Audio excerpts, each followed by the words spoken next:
to Saturday Book Musings. This is going to be a kind of disjointed one because it is now Wednesday, the day before Thanksgiving, and my Saturday schedule is just really up in the air. And I didn't know if I would get to these holds before they were going to expire the following Saturday. So I'm here on a Wednesday, and I just wanted to haul these books, and then I'll come back to do a reading update and more kind of relaxed Saturday book musings. But while I still have a little bit of light at 4:30 p.m., I wanted to show you more Christmas goodness.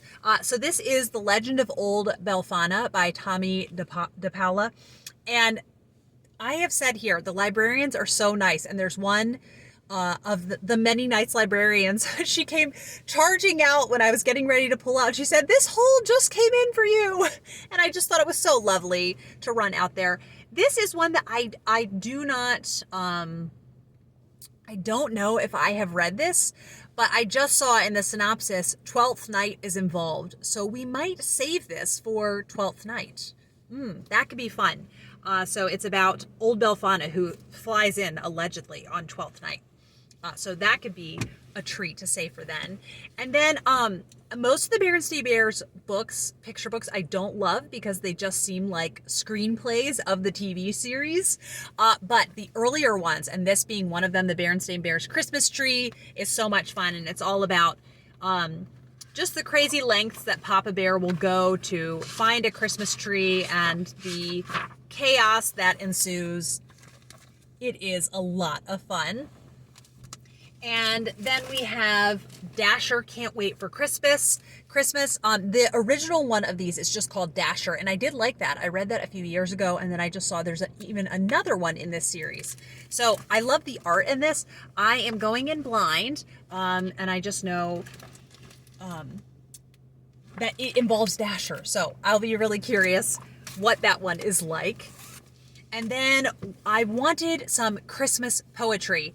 So I've very much overcompensated, and I found a lot of Christmas poems online and made myself a huge lengthy Google Doc. If anyone would like a Google Doc full of Christmas poems that are appropriate for Advent time as well, please let me know. And or you know what, I'm just gonna link it in the description in case anyone would like some like very classical or classic feeling Christmas poems. But this one is called Winter Poems, selected by Barbara Rogasky. This is one I had not read before. Oh, this is so beautiful. I love these. So I think they're, oh, I see. It's an assortment of authors. But wow, these are just really beautiful pictures. That will be such a treat. And then we have a new one to me, A Mouse Family Christmas. I love the sound of this. I heard about this on the Read Aloud Revival website. I just go to her for so many picture book lists. We are sadly kind of phasing out of picture books, but at holidays, the boys still rely on them. And they do enjoy sitting for them, so maybe I should just still have them be regular. I mean, I enjoy them, and I'm a grown-up, so my big kids can still enjoy them. This is called The Money Will Save, another Read Aloud Revival discovery. This family buys their own turkey, and they're going to have it for Christmas dinner, and because of all the money they'll save, and it's very, very funny, very charming. Let It Snow, Toot and Puddle, Let It Snow by Holly Hobbie. The Toot and Puddle series, good gracious, is so charming. These two, I think they're cousins or brothers that live together and are the best of friends. And they do have a girl cousin that comes to visit at one point, and they live in Woodcock Pocket, and it's just delightful. Then Angelina's Christmas. The Angelina ballerina books, I'd say, are kind of Brambly Hedge, but if it took place in a little town as opposed to in the countryside. Really lovely books. Christmas in the Barn by Margaret Wise Brown. And there is a newer edition of this, but I was hoping this is the edition that would come in on hold. And lo and behold, it is. I just find these illustrations so lovely. Yeah, Margaret Wise Brown. And then we have Brigid's Cloak, an ancient Irish story. This is one I'm not as familiar with, but I wanted to give it a try this year. I do love having kind of historical included in our Christmas if we can. And here's another historical, and that is Lighthouse Christmas. So this is pretty self-explanatory. They spend Christmas at a lighthouse. And then we have Song of the Stars, A Christmas Story. Like I said, I definitely wanted some nativity Christmas picture books. I genuinely can't remember if I've read this one or not, but Sally Lloyd Jones is the author. Sally Lloyd Jones of the Jesus Storybook Bible fame. So I think I will really enjoy this. It's, I think, written in verse. And then speaking of verses, more verses, this is the Oxford Book of Christmas Poems. And the other day, I was racking my brain trying to remember the Christmas poetry book that I had gotten from the library a couple years back. And when I looked on the library catalog, it had a different cover for this. And I thought, I don't know if I'll ever find it. And so I was so excited when my holds came in and they showed me this. I thought that is the book. It was just a different cover than I remembered. And then I did get a few movies. So I got The Grinch, which I was very skeptical going into this one. If you haven't given it a try, I think you'll be pleasantly surprised. And then, of course, Charlie Brown Christmas. We can't not watch A Charlie Brown Christmas. And then this is one I watched for the first time last year because it was brand new last year, and that is The Best Christmas Pageant Ever.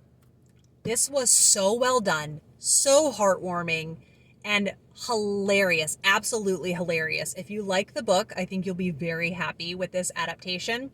Even if you haven't read the book, it's a very, very short book. So the lovely thing about a really short book is it's easy to encapsulate all of the plot into a movie. I'm so excited to watch this again. I think this is going to be one that I want to watch every single year. That's how much I loved it. So I really hope it lives up to my memory of it. Okay, now I will cut to future Kate and update you. Probably some more library holds have come in, and I have some fun books to tell you about that I read.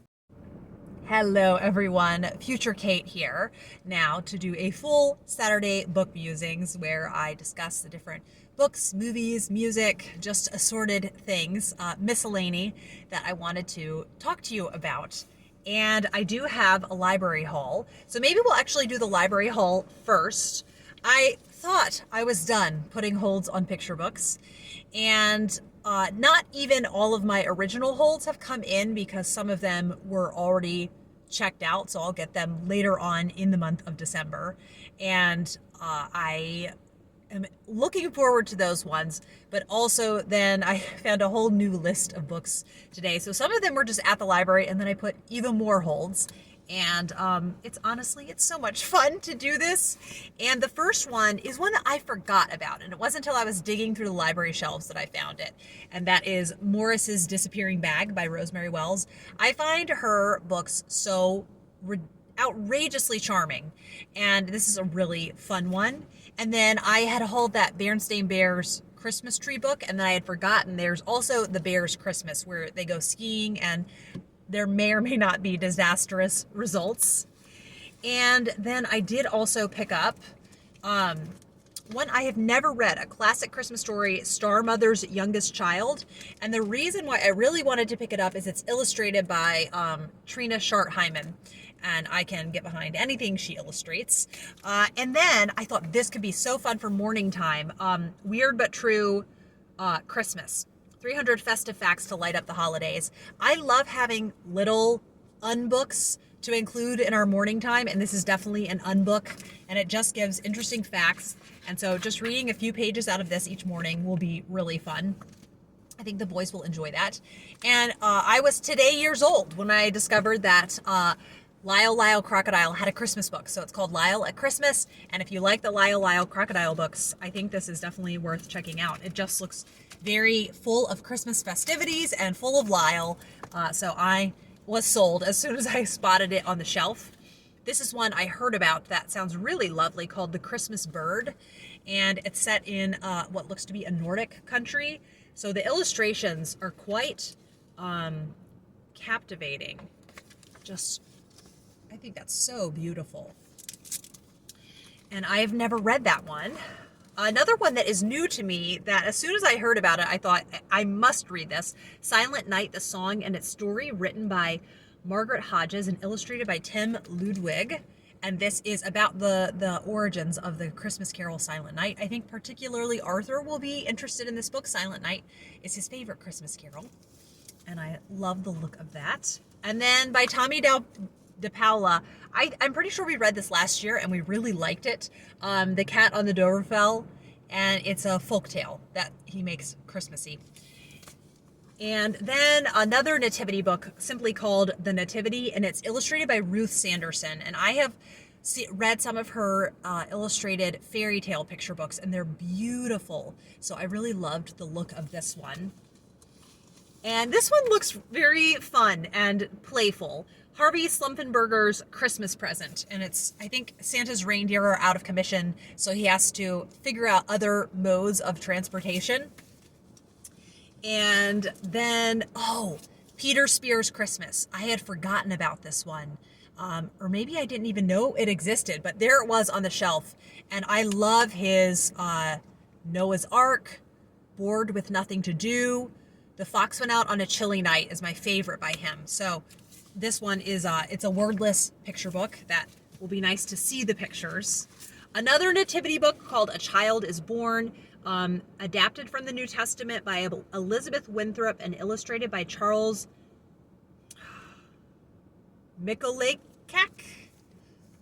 I think that's how it's said. The lighting, we're in the season now where it's only 2:45 and the sun is already, lower in the sky. I'm trying. Hopefully it won't be super annoying and glary. Then we have A Gift from St. Nicholas by Carol Kismerick. This is a new to me picture book. The All I Ever Want Christmas Doll by Patricia C. McKissick and illustrated by Jerry Pinkney. Or maybe they are both authors and illustrators together for it. I have never read this one, but I've always meant to. Another new to me is Finding Christmas by Leslie Evans. Pictures by Yi Von Chan. And there we have it. There is yet another giant Christmas picture book haul. And here's my dilemma. I've actually gone ahead and wrapped up all of our Christmas picture books. And I'm considering unwrapping some of them. On some days, we have 2 books.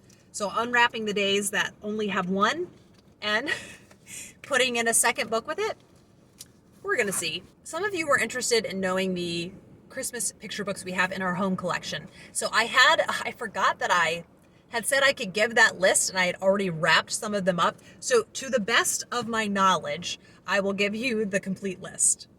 So the first one is Santa Mouse, and this one is, if you love vintage Christmas books, I highly recommend this one. It's about this mouse who really wants to be an assistant to Santa Claus, and I love the very 1960s illustrations that are in it.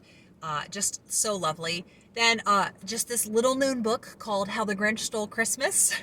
And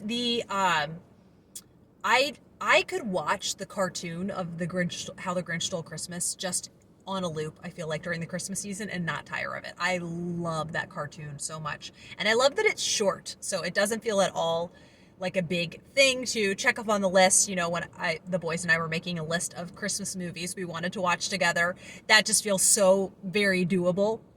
And then the 12 Days of Christmas, illustrated by Emma Randall. There are no shortage of 12 Days of Christmas books, but I really loved the illustrations in this one, so that's what made me pick this one. Then The Jolly Christmas Postman. This is like very much down to BookTube that I know about this book. Janet and Alan Alberg.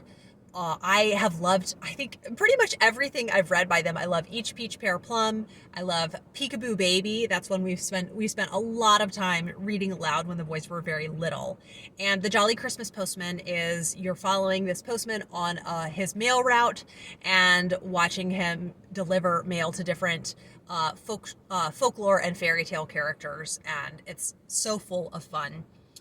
Then Mary Englebright's Nutcracker. There are no shortage of Nutcracker picture books, but I did happen upon this, I think, at a thrift store, and I really love Mary Englebright's art, and so I ended up picking that one. One that I grew up with and love so much was The Christmas Miracle of Jonathan Tomie, and I love the art. I love that is a wistful Christmas book. So if you're doing my Betsy Ray reading winter inspiration, That would definitely qualify for wistful. And I think I love how grounded in reality it feels, and it's just beautiful. Definitely a more serious one, though. Another kind of wistful one, or maybe more nostalgic, that was new to me until a couple years ago, is Christmas Day in the Morning by Pearl S. Buck. I can't recommend this one enough. It's become one of my favorites, just extremely quickly, and I really, really love it. Another one is The Story of Holly and Ivy, by Rumor Godden, illustrated by Barbara Cooney. And I think Barbara Cooney has a big following. Her art is just beautiful. And this is one that is very understated. So the first time I read it, I didn't really love it. And then the second time I thought, ooh, okay, that's really sitting with me. And Rumor Godden, her books are not instant gratification at all. I've read several of hers, and they're ones that make quite an impression on you, but can feel very challenging to read. So I wasn't surprised then when the second time I felt much more impressed by it. And then there is The Christmas Tale of Peter Rabbit, written by Emma Thompson. I have to say that I was very skeptical going into the Emma Thompson Peter Rabbit books, but she has won me over. And I find her so charming in any interviews I watch with her. And she said she, never would have wanted to write Peter Rabbit sequels. She just felt like she wasn't qualified. But the estate of Beatrix Potter sent her an invitation, and they sent a little tiny Peter Rabbit jacket. And so she was willing to do it. And I do find it to be a really charming story. And then Who's That Knocking on Christmas Eve by Jan Brett. I grew up reading many, many Jan Brett Christmas books. I love her illustration style. This is actually kind of lower in the ranking for me out of the Jan Brett Christmas books, but I found it in mint condition at a library book sale, so I picked it up. And last week, when the boys were talking about the different Christmas books we owned, Peter brought this up. He really loves this one, so I'm happy that he loves it. And, if I really was desperate to read, The Wild Christmas Reindeer, I could get that from the library. But it still has her beautiful illustrations. One that, if you like nativity stories, this is my favorite nativity picture book, and it's just called Christmas by Jan Pinkowski. It is absolutely stunning with silhouette illustrations. And so for those of you that you like the pictures of Jesus to be less detailed, this is a really just luminous book with giving. It's because the illustrations are more vague, it makes it almost more powerful of a story and in a really unique way. And then I also have Jan Brett's The Night Before Christmas, and I love to read The Night Before Christmas on The Night Before Christmas. And then I also have planned this year to read Christmas on Exeter Street, which I did not realize until recently. It was published the year I was born. And so that was fun to me because it looks to me a lot older. It looks like it came out in the 60s, but nope, it came out in 1988. And I just think it's very beautiful and cozy about this house that on Christmas Eve, they get all of these unexpected house guests, and so all of the unusual places that they have to have the house guests I cannot talk that they have to have the house guests stay. So really, really lovely. So I will now talk about the movies that I watched, because I just remembered one that I forgot to write in my notes, and that is Sense and Sensibility. The 1995 version will always be my favorite because it is just so calming. And actually, I watched it, I watched some the night before Thanksgiving and then some on the morning of Thanksgiving. And this is a movie, every time I watch it, I think to myself, why did I wait so long to watch it again? I think it had been maybe about a year since I had watched it. And if any of you follow Jen from Jen's Reading Life, she's doing a Jane Austen January, and Sense and Sensibility is the group read. Now, Sense and Sensibility is historically a Jane Austen novel that I haven't clicked with as much, but I love the actual kind of bare bones of the story. I find it just such an an interesting plot that I really want to know what is going to happen to the Dashwood sisters. And I think I'm going to give Sense and Sensibility another go in January. And I think it's, who is reading my edition? Maybe Nadia May. And I hope that maybe, I feel like wintertime seems like a good time to read it. And I think I will rewatch the 1995 version again after that. I have already started the Christmas film watching, and I am having so much fun.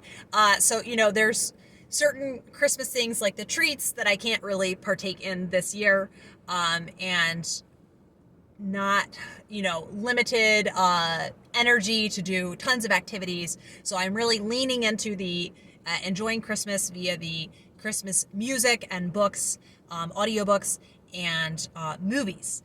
So I am very much a Hallmark Christmas movie fan. So I thought that each week I would include the Hallmark movies that I've watched. And these two that I'm going to speak about as of November 29th, they are free on YouTube.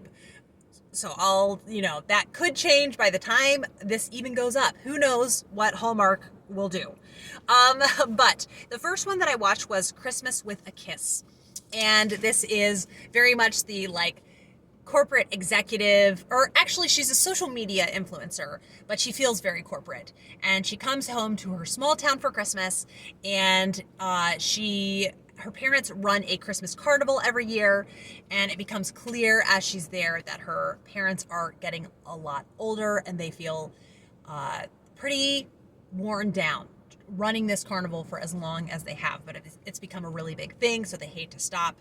And while she's there, she runs into an old romance, an old high school boyfriend, and they kind of rekindle their romance. And at the same time, there is a reporter also from New York City, where she's from, and he is wanting to do an expose on the Christmas carnival done in this small town. And they have very much make a poor first impression on each other, and it was so much fun. I can't believe how happy I feel when I'm watching Hallmark movies, because they are rather cheesy, but I just really enjoy myself, and it just feels like a lovely, relaxing thing to watch. Doesn't take a ton of headspace. There's usually amusing dialogue, and they're pretty visually appealing to watch, so I really enjoy them. And then this morning, while I was painting my nails, a very sparkly red, I have had just so much fun painting my nails lately, and I got, again, Jen from Jen's Reading Life. I was asking her about kind of tips for painting nails, because she mentioned in a video that she paints her own nails, and I couldn't believe it because they always look immaculate. I thought she went to get her nails done. And so it was just a revelation to me when she said, give it some time between the different coats of nail polish. So I have started waiting 10 minutes after the first coat, 10 minutes after the second coat, and then after that time, then I finally put on the top coat. And I put on a very sparkly top coat.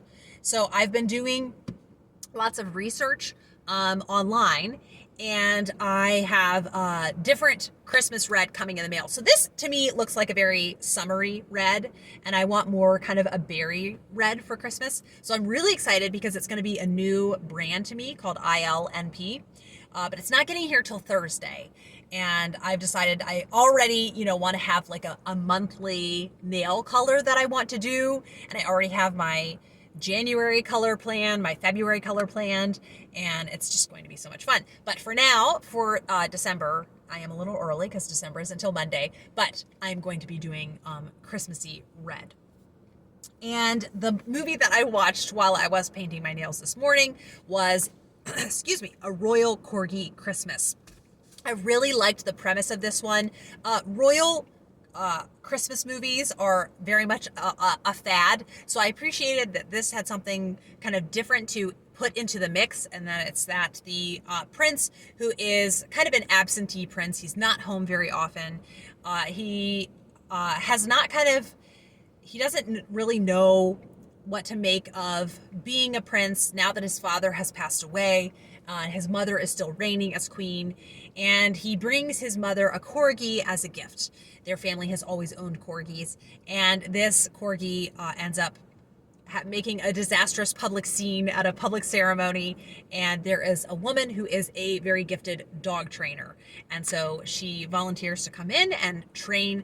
Mistletoe is the name of the dog, and so I you can kind of guess what's going to happen between the dog trainer and the prince. And are they predictable? Yes. Do I mind that they're predictable? Not at all. Just really enjoyed that one. So I will continue to let you know the Christmas movies that I am watching throughout the season. And I did also each week want to talk about some Christmas music, because I'm a big Christmas music fan, and I wanted to highlight maybe some lesser known Christmas music, so hopefully you could find something new to you. It feels like such a gift if I find new to me Christmas music, because I always love to have even more variety in what I'm listening to every year. I have some albums that I will never tire of that are very well-known albums, so I thought quickly I would touch on those. And the first, the crooner albums, right? So Dean Martin, Frank Sinatra, Nat King Cole, and Bing Crosby. Those, need no introduction. Those are very popular. And I have said to my husband multiple times, like, these are just so inoffensive. They're just quiet. They're relaxing. I do think out of those four, my favorite would probably be Frank Sinatra. His voice, their voices are all amazing though. Like I'd say that I think Nat King Cole's voice is a bit more beautiful, but as far as fondness of a Christmas album goes, I think maybe Frank Sinatra's is a little bit higher for me. But I really love Bing Crosby and Dean Martin's as well. And then also a new to me one this year is Harry Belafonte. And I think one of his songs is on the Paddington soundtracks, and I thought, why don't I check, if he has a Christmas album? And it's so beautiful. It's just lovely. It's very acoustic feeling and very calming, very cozy. So that might be one you want to try out. And then very iconic, the Carpenters Christmas album, Christmas Portrait.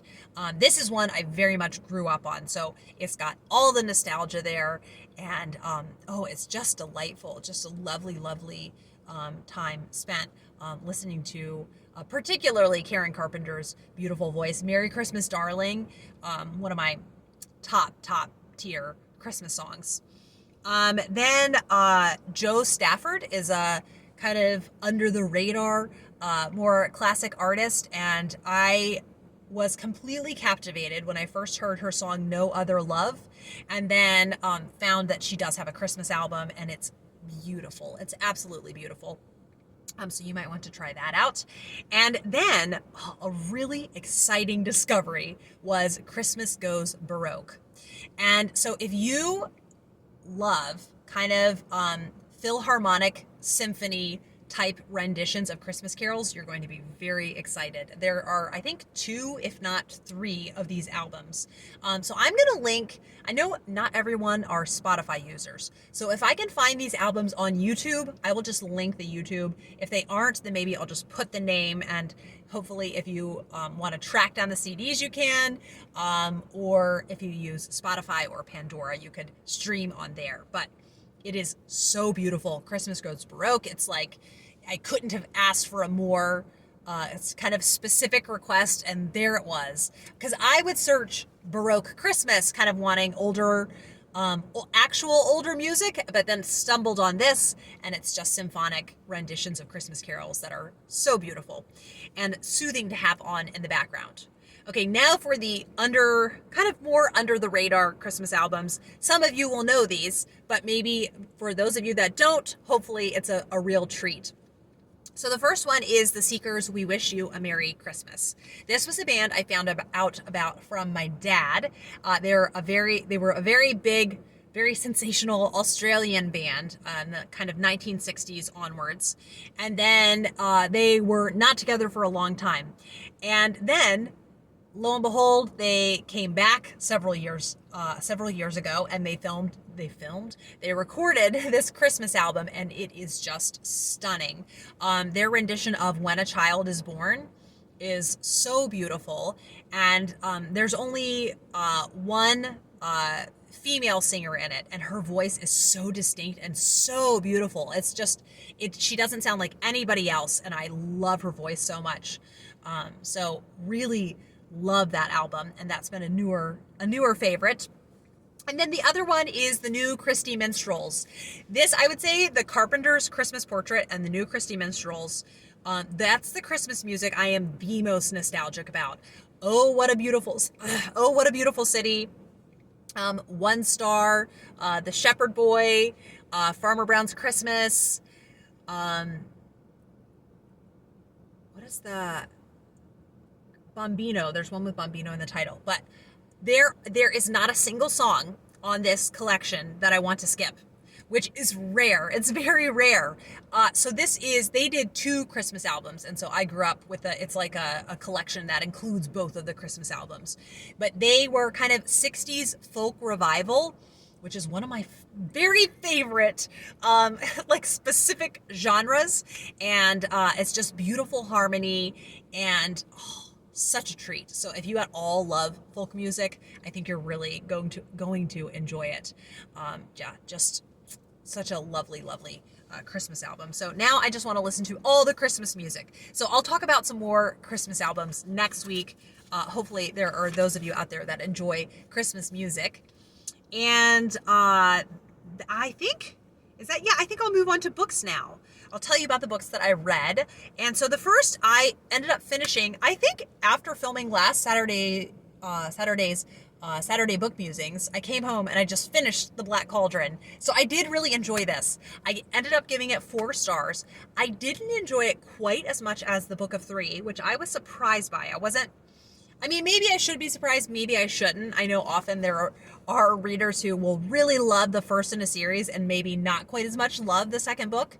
But I definitely did enjoy it. It felt maybe a bit more meandering than I liked, but I really love these characters and getting to follow them on their journey. So I don't feel at all less enthusiastic about moving on in the series. I think I probably won't continue until January because I have just a gargantuan list of Christmas books that I want to read. But so very excited to get to, continue on. I think it's the Book of Lear is the next one. So really do want to continue on. And then The Boys and I did finish Magnus Power Mouse. It was just a very so-so book. I didn't, like I said, I wasn't that interested in any of the characters or the plot. And so really, it did have his charming writing. It still had that. But when you aren't very invested in the characters or what's going on in the story, there's not much that's going to make you really fall in love with the book. And that's okay. So then we had this gap, of time before, we wanted to actually start Christmas picture books. Peter's like, Christmas audiobooks. Peter's like, I do not want to actually start them until it is Advent. He was very particular about that. So we had some Adventures in Odyssey to catch up on. And there's a new album that's coming out. So we just did a bunch of Odyssey last week, which was it was fun to do that. Some of the new plot lines I find way too stressful, but still, there were some really good ones tucked in amidst the ones that I enjoyed not quite as much. Then, oh my goodness, totally spontaneous book that I picked up, and I just love it when that happens. So I was looking at the bonus borrows on Hulu, or on Hoopla, and Elizabeth Loam is an author I had not heard about, and I saw there was a fantasy book of hers that was in the bonus borrows, and she writes for Shadow Mountain Press, which is a Mormon publishing company, so I knew it would be clean in its content. But then I was looking at her other books, and she has a Beauty and the Beast retelling. And Beauty and the Beast is a fairy tale that I definitely gravitate towards less than the other fairy tales. Just the whole, I really struggle with this concept of, Belle being, or, whatever her name is going to be, being trapped in this household and kind of shipping the relationship. But the cover was so enticing. I just was, I have to try this book. I have to try this book. And so it's Beauty Reborn, and it was so much fun. I read it in a day. I could not stop listening as soon as I started. I love the narrator, and I really just, all of the creative choices that she made, kind of the liberties that she took with the plot of Beauty and the Beast, it just suited me to a T. I'm like, oh, okay, I can totally be on board with this plot. And so kind of why Belle would even be willing, or her name is Beauty in this, why Beauty would even be willing to be, stranded and stay at this castle, is that she has nothing left to lose. And there is some trauma that is referenced, but it is very much off the page trauma. So if you are concerned about graphic content, like I said, this is a Mormon publishing company, so that it really is off the page, and I thought it was done so thoughtfully, and I hope that it could be comforting to survivors as they read it and they see kind of Beauty find her footing again after appalling acts of evil.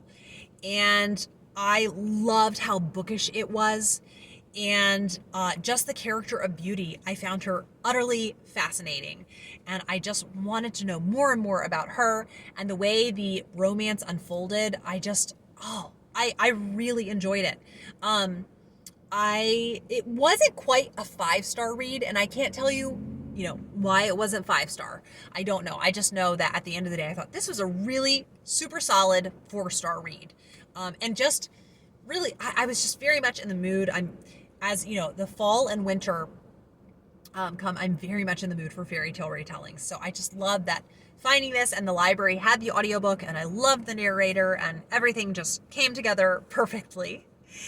Then I listened to, oh my goodness, All My Knotted Up Life by Beth Moore.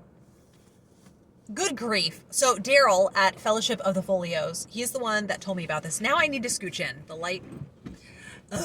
light is just awful right now. Anyway, and Daryl reads many classics. So if someone who reads many classics tells me that a more modern written book is remarkable, I listen. And I'm so glad that he talked this book up. It was so moving. So this is a book that I came out of. I was not prepared. I didn't realize she was going to be discussing, in part of it, the 2016 election. I was not ready for that. I'll never really be ready to hear anybody talk about that. Just like such a yucky time. Just so much misunderstandings and just the media storm, all of that. Oh, it's just such a contentious topic, no matter what your opinions are on it. So I wasn't ready to hear about that. And I didn't really agree with a decent number of her observations on it. And then also, kind of a contentious topic as well, she does end up leaving the Southern Baptist Convention.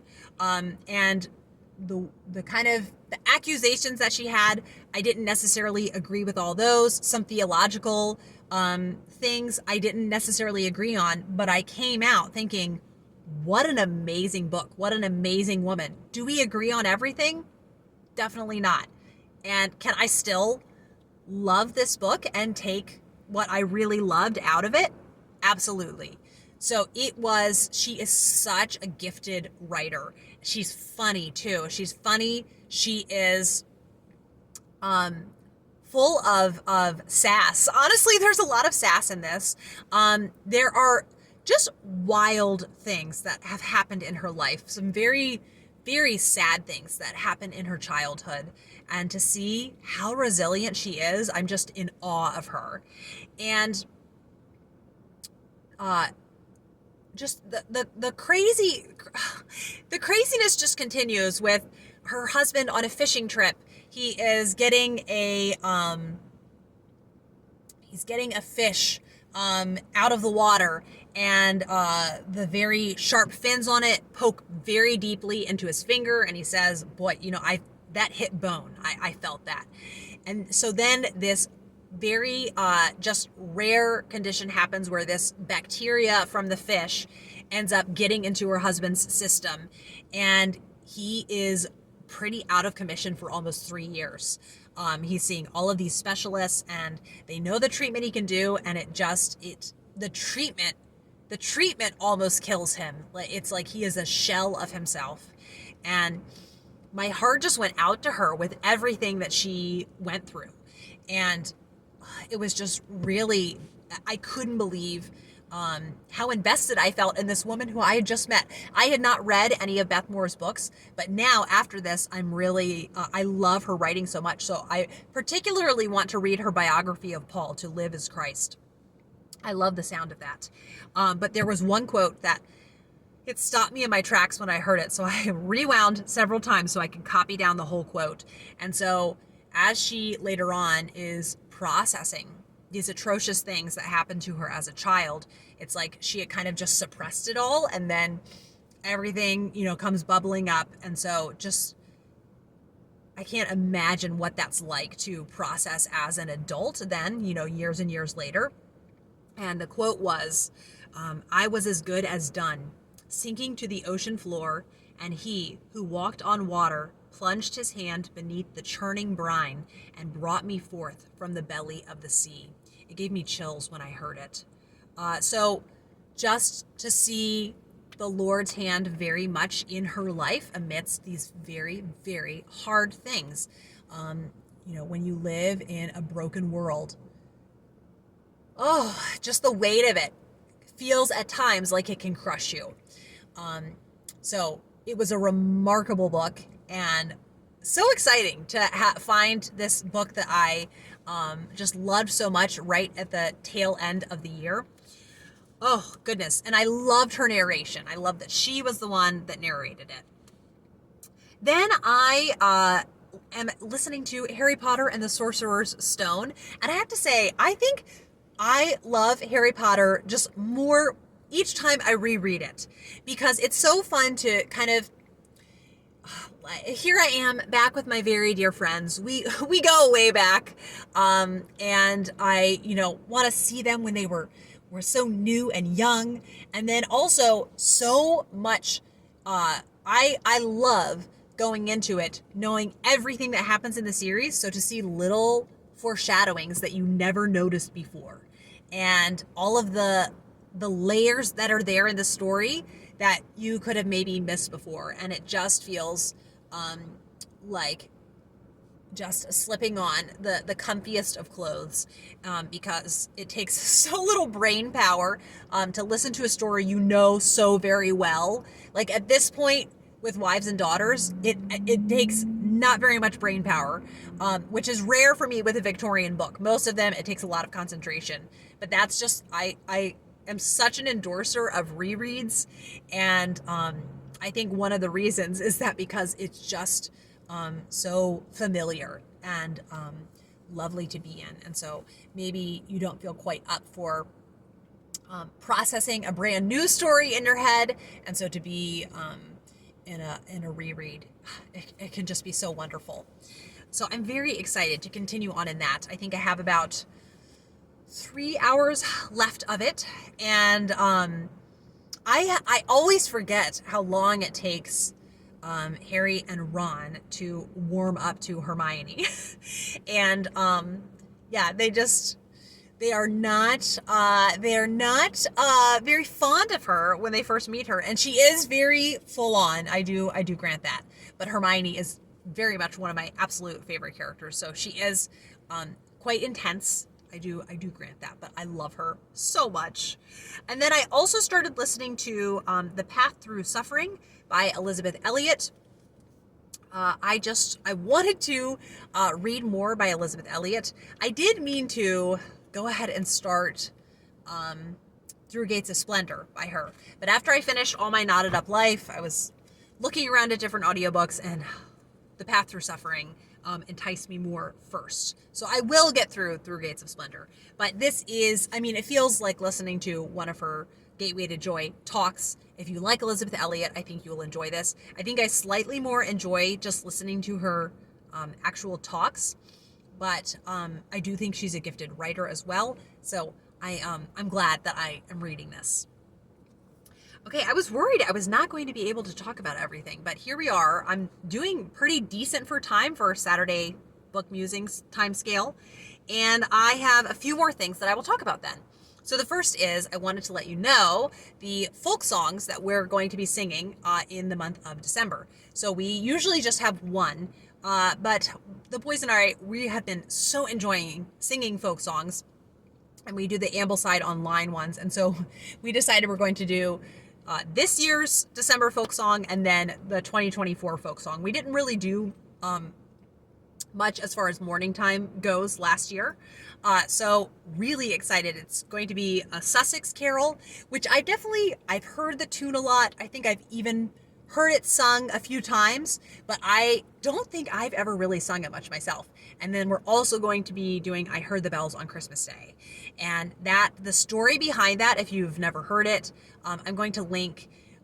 There is a really, really lovely version that tells the story of it, and by Ed Herman is kind of the narrator of the story alongside the Mormon Tabernacle Choir, and it's so beautifully done. So a really moving video. And then what else was I going to say? Oh, okay. I wanted to talk about various December reading challenges, and also the boys and I don't want to do a December TBR per se, because I'm worried it will just mean immediately I'm less interested in those books. So I made, if you would like this, you can have it. I made it on Canva. These are just the audiobooks the boys and I are going to choose from. So first is The Dark is Rising by Susan Cooper. This is a fantasy novel that takes place at Christmas. It's the second in the series. Oversea Under Stone, I think is the name of the series overall. And I just love that this one takes place at Christmas. So very excited to do that with the boys. Although I did see the audiobook is 9 hours. I had forgotten it was as long as it is. I was thinking it was more like the 5-hour mark. So hopefully it doesn't just take our whole December up to be listening to that. And then we're just going to go youngest to oldest with picking the audiobooks. And then we also might listen to The Lion, the Witch, and the Wardrobe. I mean, come on. That is just... Narnia has been calling out to me, and now that we're getting to December, I think, why not, listen to that in December? So if the boys end up not picking that, I'll just be listening to it on my own, because I really want to revisit some Narnia books. And then Noel Streatfeild's Christmas Stories. I love this very whimsical, simple, quaint, calm Christmas story collection. I just find I'm more charmed by it each time that I read it, and very excited to get to partake of that again. And then Christmas on Mill Street by Joseph Walker. This is very Americana story of boyhood Christmas. It has some really funny parts to it. Yeah, lots of fun. And then Christmas with Anne. It's a series of short stories set at Christmas time by Ellen Montgomery. Not all of them are set, involve Anne Shirley. Some of them do, and then some of them just other characters, but I trust that with her writing, I could really enjoy this.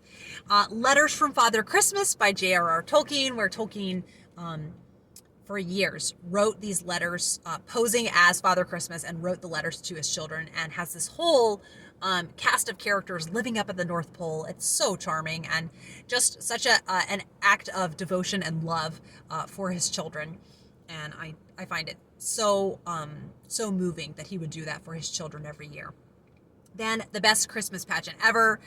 This is one, I was the first time that I read it, I think maybe 4 years ago, and so didn't know I could fall in love, with a children's book so much as an adult. And very excited then to rewatch the new movie that came out last year. And then lastly, The 101 Dalmatians. And 101 Dalmatians is a book that I think is very kind of forgotten about. Everybody knows about the movies, but if you have not tried 101 Dalmatians, I think you would really like it. It feels very, very classic. And I mean, it is at this point a classic, I guess. So I really love that one. And then let's see here. Okay, I also want to take part in the Tinsel and Tales readathon. So I will link all of the hosts down below. And I think I'm just going to update you as I complete the challenges. I'm not necessarily making a TBR for it, but just in case somebody here did not know about Tinsel and Tales, I wanted to share it. And then maybe you could take part in it as well. And then Celeste from A Reader's Almanac has come up with the most beautiful cozy bookish winter bingo.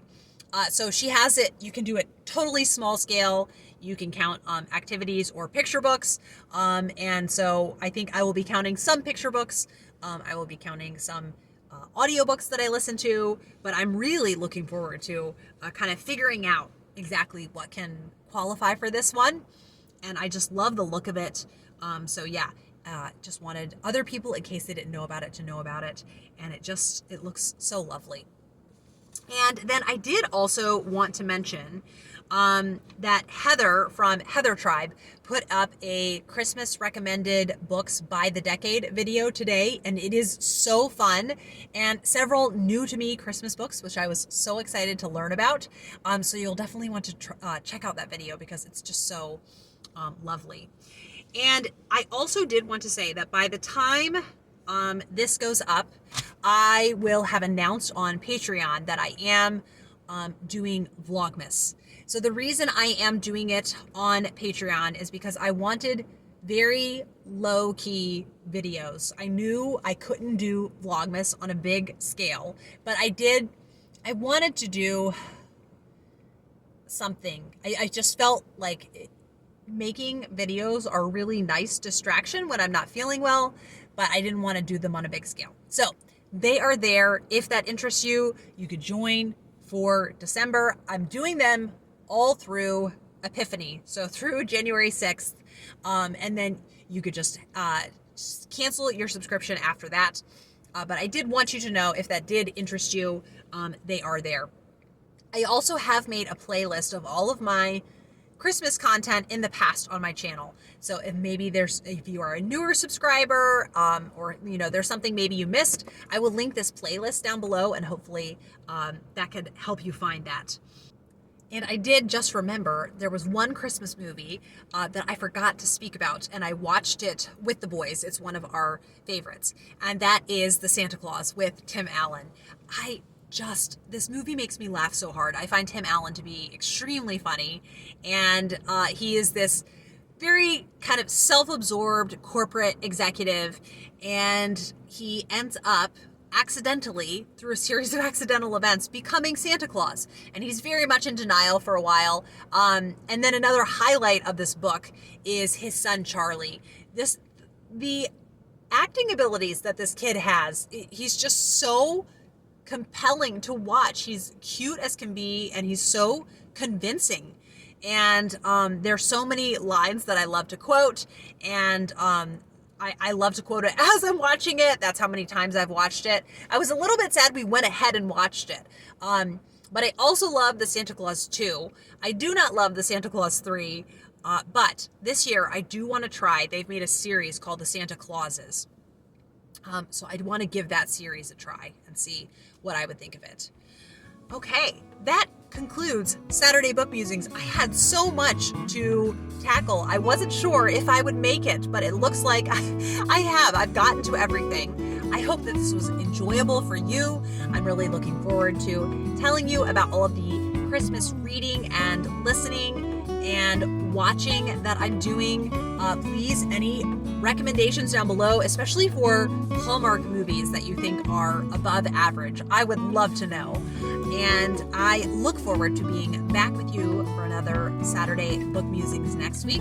I know I said I wouldn't be here this week because I thought I had a family event today, but I don't. I have it tomorrow.